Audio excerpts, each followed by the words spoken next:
Ila and the Guardians of the Coconut Grove.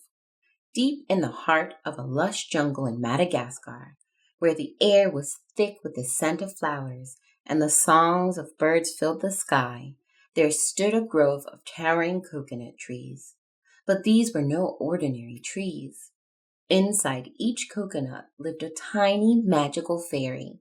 These fairies were known as the coconut fairies, and their village was called Tantara, which means story in their language. Each fairy lived in a hollowed out coconut shell high up in the trees.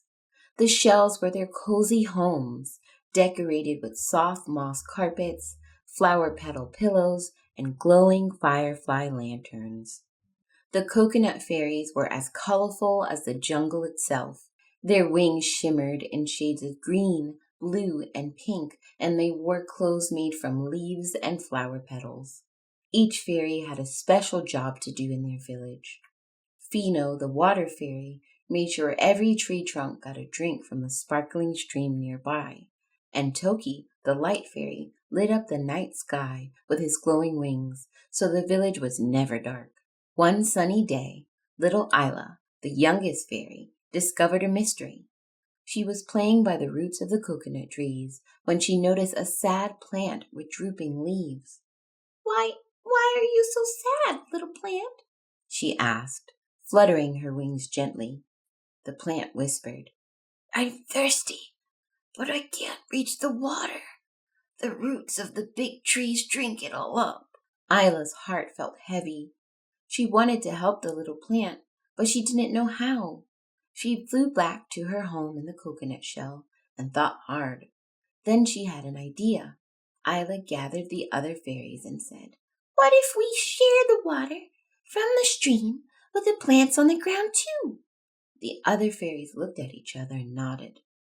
Fino, the water fairy, smiled and said, we can do that. We just need to dig a small channel from the stream to the little plants.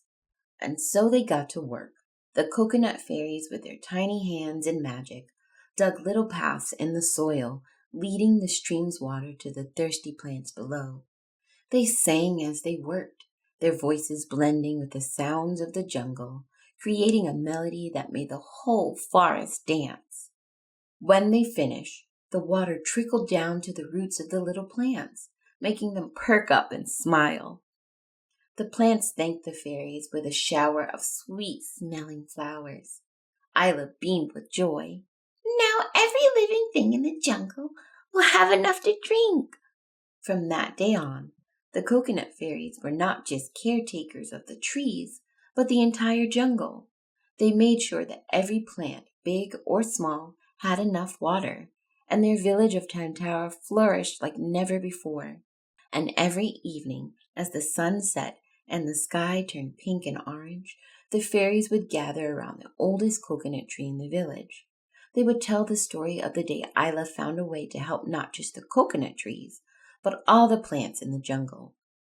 The fairies knew that even the smallest fairy with the tiniest wings could make a big difference as long as she had a kind heart and a little bit of magic. And so the coconut fairy village of Tantara continued to thrive, hidden high in the coconut trees of Madagascar, a place where magic, kindness, and nature were always in harmony.